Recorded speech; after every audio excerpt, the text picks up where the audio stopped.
Hello everyone, exam में आपका स्वागत है। गाइस, कर्नाटक बैंक पे निकली हैं वैकेंसियाँ, किसकी? पीओ की। ठीक है, तो इसके बारे में डिटेल में बात करते हैं सब कुछ। ठीक है, क्या क्या एलिजिबिलिटी क्राइटेरिया है, कैसे क्या एप्लीकेशन करना है ना। तो चलिए शुरू करते हैं। जैसे कि आप देख सकते हैं इसमें जो क्वालिफिकेशन है हु कैन अप्लाई, ठीक है, वो कुछ भी नहीं है, केवल पोस्ट ग्रेजुएट होना चाहिए आपके पास। पोस्ट ग्रेजुएट हो इन एग्रीकल्चर साइंस में, ठीक है, या ग्रेजुएट हो इन लॉज में, या फिर और, ठीक है, या फिर प्रोफेशनल क्वालिफिकेशन हो C S and CMA and ICW में, ठीक है, from a recognised university and board and government of India से हो तो अप्लाई कर सकते हो। दूसरी चीज़, the cut off date of the qualification 1/11/2024। इसका मतलब क्या होता है कि 1/11/2024 तक आपके जो भी क्वालिफिकेशन आप एडेयर कर रहे हो वो आपकी कंप्लीट हो चुकी हो, ठीक है, या रिजल्ट आ चुका हो। ठीक, जिसका भी रिजल्ट वेटेड है, रिजल्ट नहीं आया या परसुइंग में पोस्ट ग्रेजुएशन कर रहा है वो एलिजिबल नहीं है। वो यहाँ पे साफ साफ लिखा हुआ है, ये चीज़ देख लें। ठीक है, ये चीज़ देख लें, पोस्ट ग्रेजुएशन नॉट एलिजिबल। दूसरा, एज क्राइटेरिया मैक्सिमम एज 28 है, तो आपकी एज कैलकुलेट होगी 1/11/2024 से। ठीक है, 5 साल का एज रिलैक्सेशन है, 5 ईयर का SC ST में, तो वो चीज़ यहाँ पे दी गई है। ठीक, जो भी कैंडिडेट 2/11/1996 के बाद बॉर्न होगा तो वो इसमें एलिजिबल होगा। बात करते हैं नेशनलिटी इज़ इंडियन। ठीक है, फीस की बात करते हैं, जनरल OBC एंड EWS के लिए 800 रुपये प्लस एप्लीकेबल टैक्सेस जो भी है, SC ST के लिए 700 रुपये प्लस एप्लीकेबल टैक्सेस। ठीक है, बात करते हैं नेक्स्ट, आपको मिलने वाली पे सैलरी कितनी क्या मिलेगी वो भी चीज़ देख लेते हैं। देखो, PO की है तो स्केल 1 की पोस्ट है, ठीक है, आपके 48,480 रुपये पर मंथ, जैसे कि इसमें बेसिक पे इसमें दिखा रहा है स्केल पे। ठीक है, फिर उसके अकॉर्डिंग ये जो इंक्रीजमेंट होगा, जैसे कि 2 बार 2,000 करके, फिर 7 बार मिलेंगे, 7 बार 2,000 करके, फिर 65,000 हो जाएगा। ऐसे करके आपकी जो मैक्सिमम सैलरी होगी वो 85,920 होगी, जैसे आप देख सकते हैं यहाँ पे। ठीक है, the officer scale 1 will also be eligible for the DA and HRA and other allowances. तो ये आपका बेसिक पे था 48,000, ठीक है, जो आप देख रहे हैं यहाँ पे, ये आपका बेसिक पे था। अब आपको जो भी अलाउंसेस वगैरह मिलेंगे, ठीक है, वो TA DA के लिए आप आल्सो एलिजिबल है।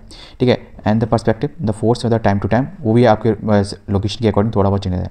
The current CTC will be approximately 1,70,000 per month in metro city. मतलब अगर शॉर्टकट में बात बोलें तो आपको 1,70,000 रुपये मिलेंगे इन मेट्रो सिटीज़ में।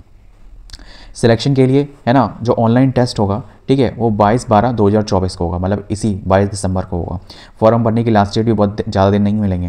ठीक है, और जो ये सारी सिटीज़ हैं जैसे कि बेंगलुरु, चेन्नई, मुंबई, न्यू दिल्ली, हैदराबाद, कोलकाता, पुणे, बेंगलोर, है ना, मोस्टली सारे साउथ के ही हैं, केवल नॉर्थ में एक ही है, न्यू दिल्ली। तो जितने भी नॉर्थ वाले होंगे ज़्यादातर होंगे न्यू दिल्ली में ही भरेंगे। ठीक है, next, the candidate successfully with the online test will be called for the interview. ठीक है, इसमें एक चीज़ ध्यान रखना कि आपका जो सिलेक्शन क्राइटेरिया है वो 2 बेसिस पे होगा। एक तो आपके जैसे कि जो CBT होने वाला है ऑनलाइन टेस्ट, फिर उसके बाद आपको इंटरव्यू के लेवल आएगा। इसमें कोई भी मेंस का चक्कर नहीं है, सीधा प्रीलिम्स और फिर सीधा इंटरव्यू है। ठीक है, 2 ही स्टेजेस हैं इसमें। The appointment and emolument. The selected candidate will also be go under the induction training program at the staff training colleges and the Bangalore में।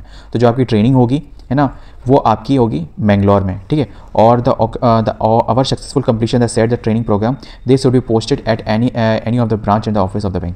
किसी भी ब्रांच या ऑफिस में आपको ऑल ओवर इंडिया जहाँ पे भी इसकी हैं वहाँ आपको पोस्टेड किया जा सकता है, क्योंकि PO की पोस्ट है। ठीक है, will be a probation period for a 1 year। ठीक है, and on the satisfactory completion of the probation period will be confirmed and subject to a rules and regulation। ठीक है, आपका जो इसमें probation period होगा वो 1 साल का होगा और फिर उसके बाद आपको परमानेंट किया जाएगा।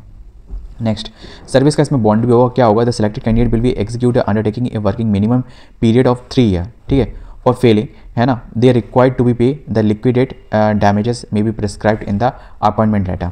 आपके अपॉइंटमेंट लेटर में जो भी एक जैसे कि आपने जो डैमेज किया एक तरीके से, मतलब आपको अगर 3 साल की सर्विस अगर नहीं की होगी मिनिमम, ठीक है, तो आपको ये जो बॉन्ड है ब्रीच होगा और उसके अकॉर्डिंग आपको पे करना पड़ेगा जो आपके अपॉइंटमेंट लेटर में दिया गया होगा, है ना।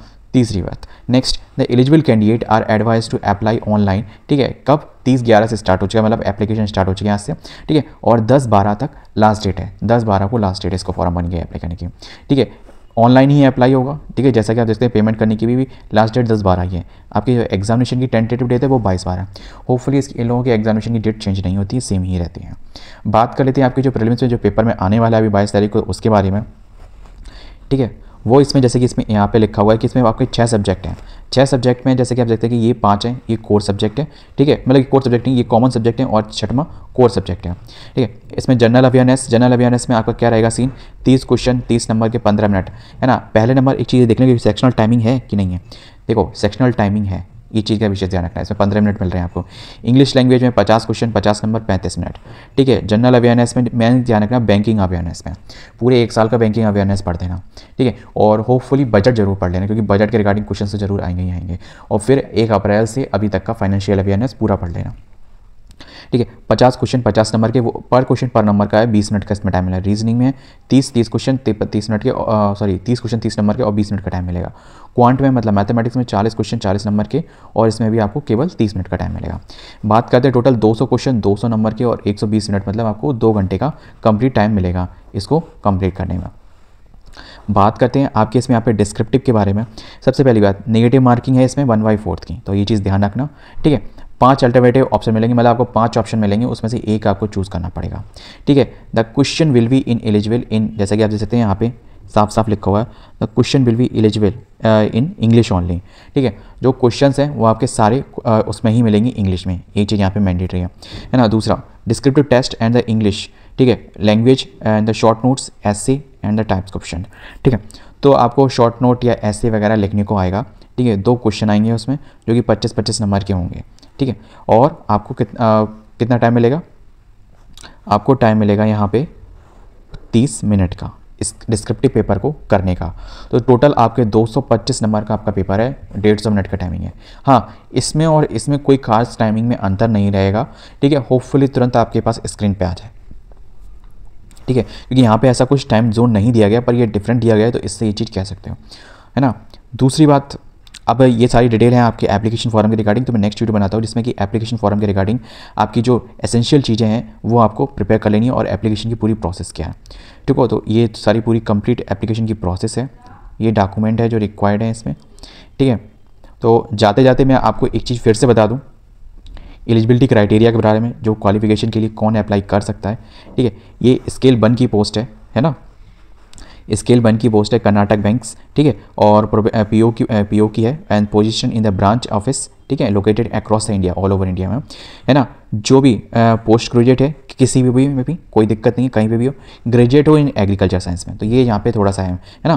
पोस्ट ग्रेजुएशन किसी को भी चल सकती है, पर graduation in agriculture, graduate in law, ठीक है, 5 साल का आपने इंटीग्रेट कोर्स का, एंड प्रोफेशनल क्वालिफिकेशन मतलब इसमें से कुछ भी, ठीक है। CS CS CMA and ICMA, ठीक है। प्रोफेशनल क्वालिफिकेशन मतलब जैसे कि आपने CS कर रखा है, बीटेक से CS कर रखा है ना, CS कर रखा है ना, CA कर रखा है, चार्टर्ड अकाउंट का कोर्स कर रखा है, CA हैं आप, तो भी आप इसमें अप्लाई कर सकते हो, है ना। तो ये सब चीज़ें हैं। तो यहाँ पे एलिजिबिलिटी के रिगार्डिंग थोड़ा सा आपको अगर हो माइंड में इशू, तो आप दोबारा से फिर से इस वीडियो को देख सकते हो, इसलिए मैंने लास्ट टाइम आपको बता दिया। मिलते हैं नेक्स्ट वीडियो में इसके एप्लीकेशन प्रोसेस के साथ, है ना। अगर कोई क्वायरी हो तो कमेंट बॉक्स में पूछ लेना। एक चीज़ ध्यान रखना, फॉर्म भरने की लास्ट डेट 10/12 है, ठीक है। और आपका पेपर है ना, पेपर है 22/12 को।